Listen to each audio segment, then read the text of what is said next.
मी माणगाव तालुका हातकणंगले या ठिकाणी पंजिंगा नदीपात्रापासून जवळपास 2 किलोमीटर अलीकडे आहे। या बाजूला पट्टण कोडोली आहे।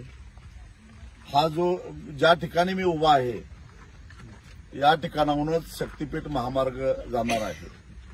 इकडून ईशान्येकडून येणारा हा शक्तीपीठ महामार्ग नैऋत्येकडे पट्टण कोडोली आहे आणि तिथून पुढे तो कन्हेरी मठाच्या दिशेने तो मार्ग जातो। या ठिकाणी मी उभा आहे।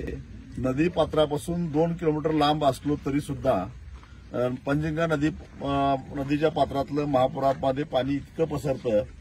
या ठिकाणी हा जो पोल दिसतो या पोलची ही जी इलेक्ट्रिक तार आहे ती तार 2019च्या पुरामध्ये बुडालेली होती। म्हणजे इथून मी जिथं उभा आहे तिथे जवळजवळ 25 फूट पाणी पुराचं आधीच येतं।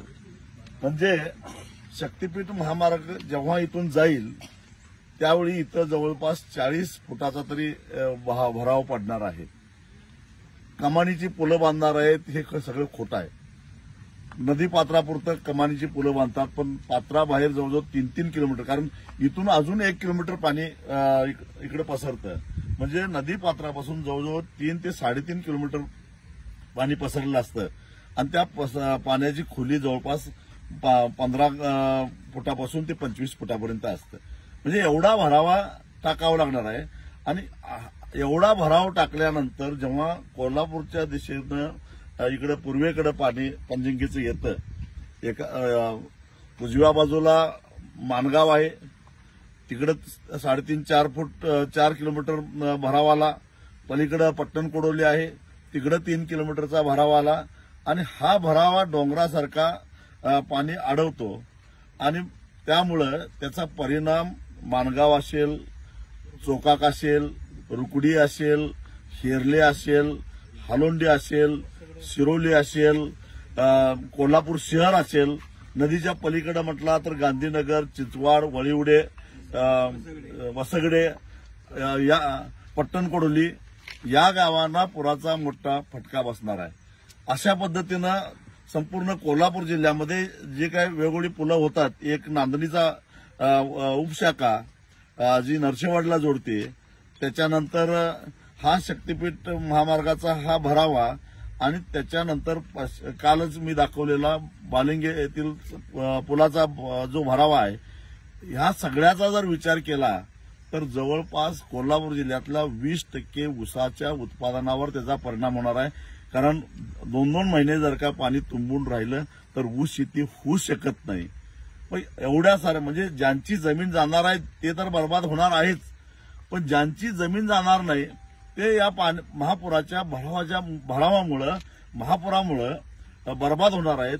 त्यांना 8 महिन्याची पिकं घ्यावी लागणार आहेत।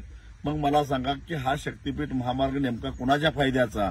आणि जे आज बैठका घेऊन सांगतायत की तुम्हाला एवढे पैसे मिळणार आहेत, तेवढे पैसे मिळणार आहेत, त्यांना मी एकच सांगतो, मी दुसऱ्या व्हिडिओमध्ये अगदी गट नंबर निहाय कुणाला किती पैसे मिळणार आहेत हेही सांगतो। पण आज एवढं सांगतो की रत्नागिरी नागपूर महामार्गाला जे पैसे मिळाले त्यावेळी 2013च्या कायद्याप्रमाणे त्याची अंमलबजावणी झाली म्हणून शेतकऱ्यांना भरपूर पैसे मिळाले।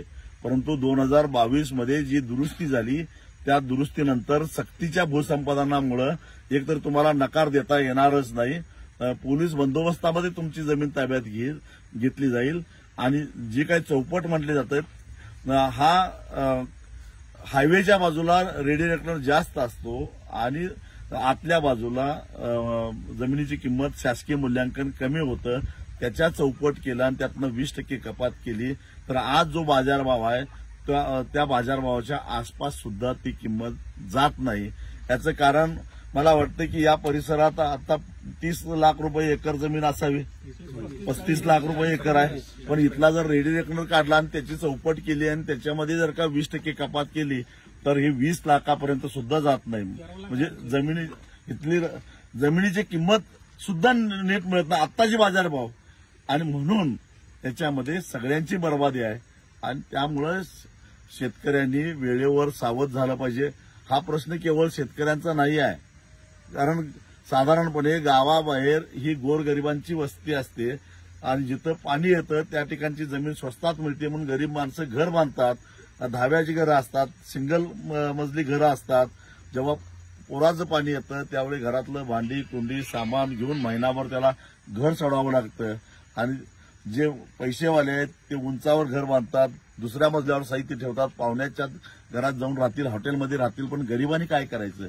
त्यामुळे ज्यांची शेती नाही पण ज्यांच्या घरात पाणी येतं पुराचं त्यांची सुद्धा या रस्त्यामुळे बर्बादी आहे हे लक्षात घ्या.